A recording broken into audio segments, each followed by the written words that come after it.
consumer. Post like the consumer. Think about it. When you're scrolling down Instagram, a creative haircut or a standout image, yes, catches your eye. And you need to make sure that post is eye-catching. And one way to tell that your post is eye-catching is the little small square just before you post. So one of the things you need to remember, as we were talking about, is that when you're posting, you need to remember that only 10 to 20% of your followers are going to see that post. So you need to make sure that you're appealing to everybody else too. And so think about posting as if you're only posting on the discovery page. Don't think about posting like you're posting on your feed. Post like you're posting on the discovery page and like that nobody else has ever seen you before, so that you're attracting the people.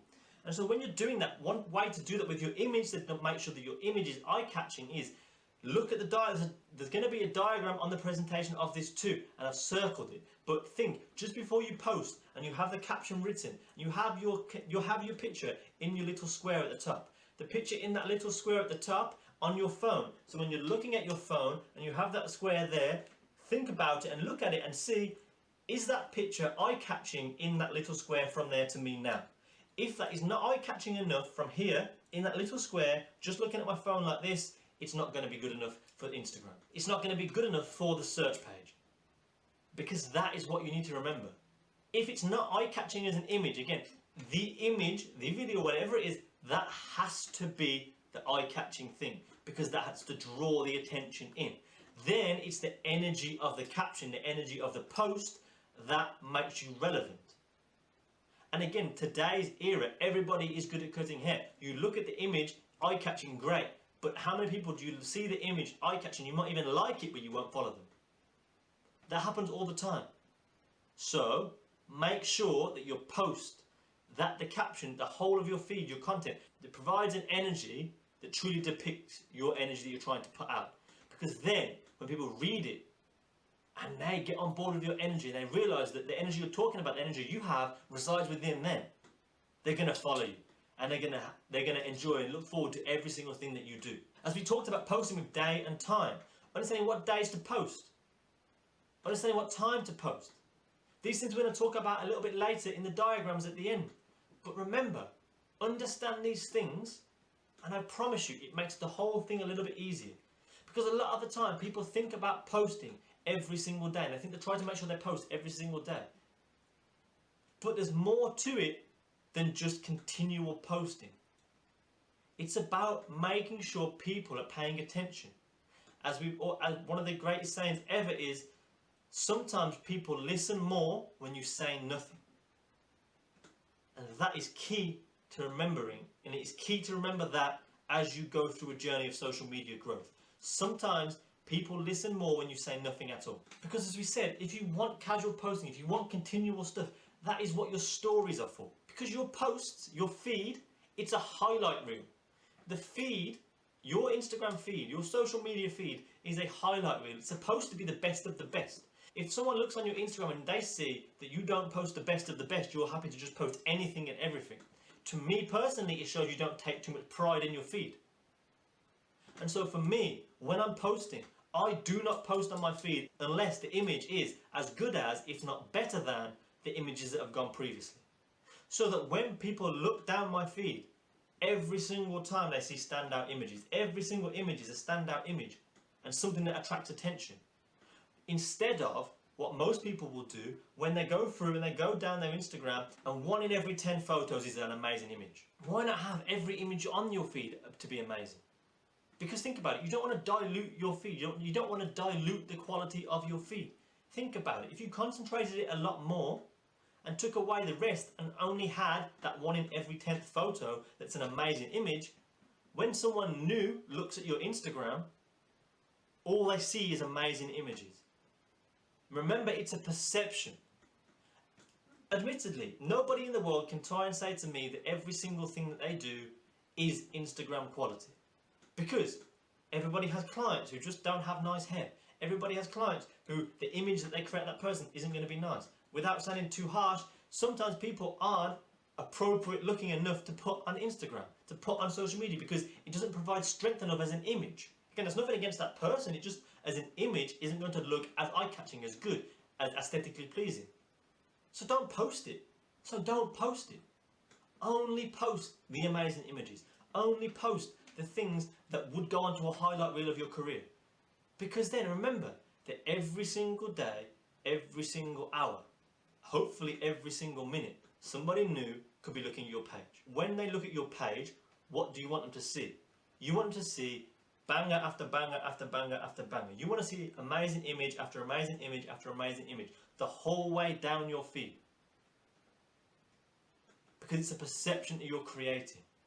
When you create that perception that every image you do is that good and of that quality and that eye-catching, it means they're going to want to follow you.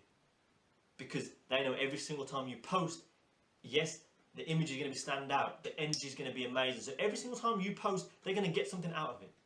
Whether it be inspiration because the photo, the haircut was something they look up to, or whether it was because the energy was something they look up to.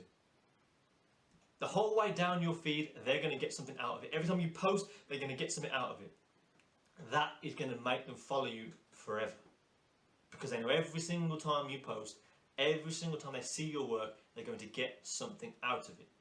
If it's diluted and it's only one in every 10th image, they may be thinking to themselves, well, every now and again he posts something that I could get something from.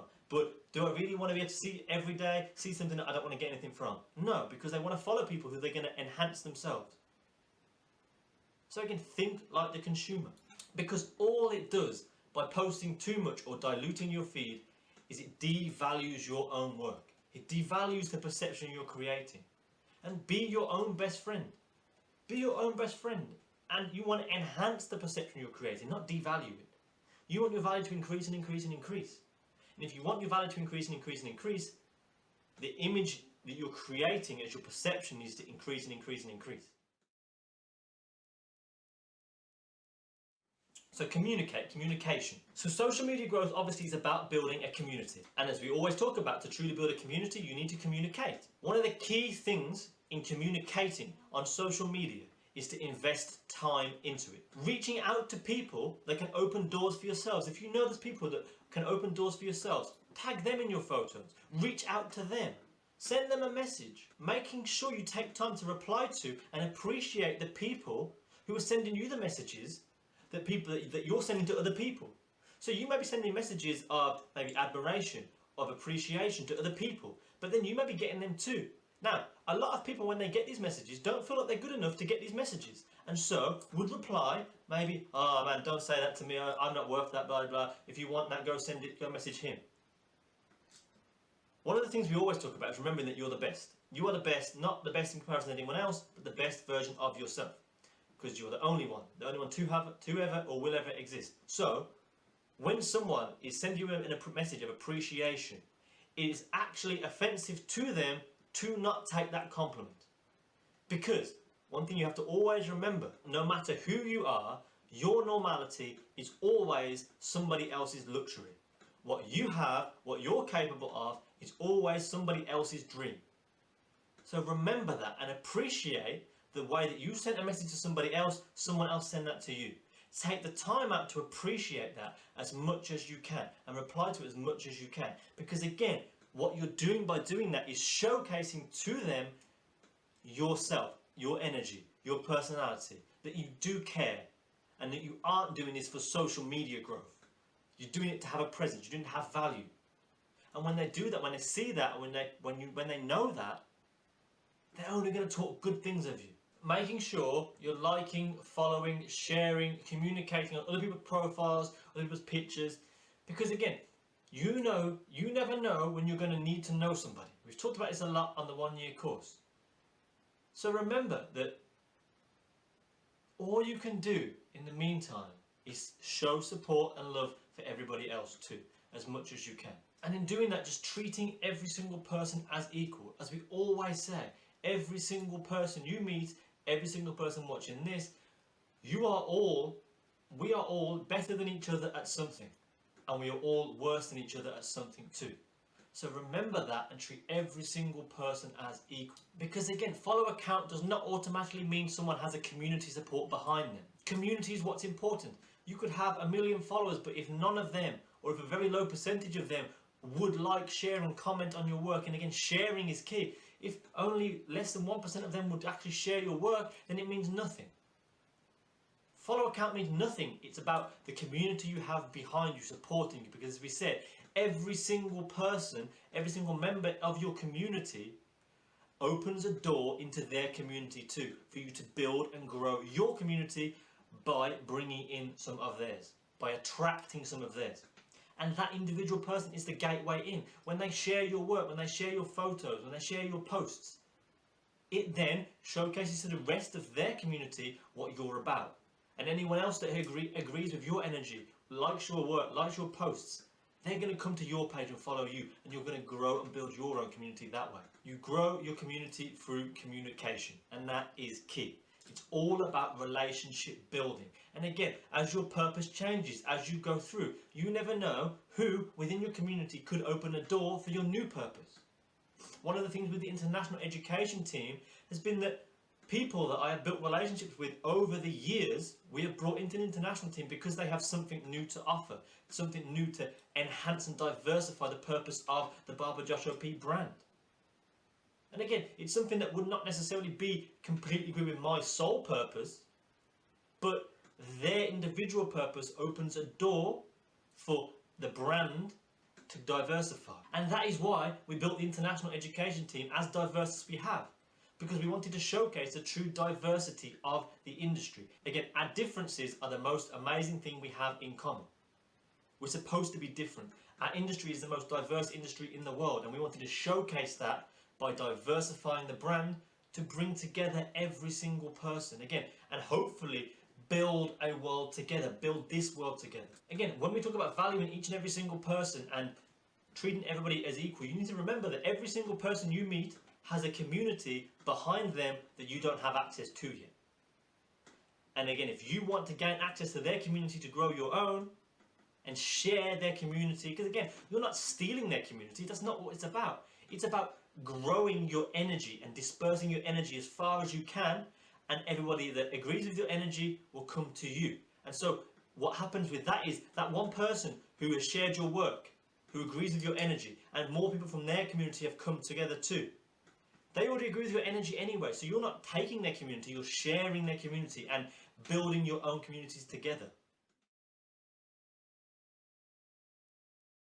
And then, quite simply, repeat relentlessly.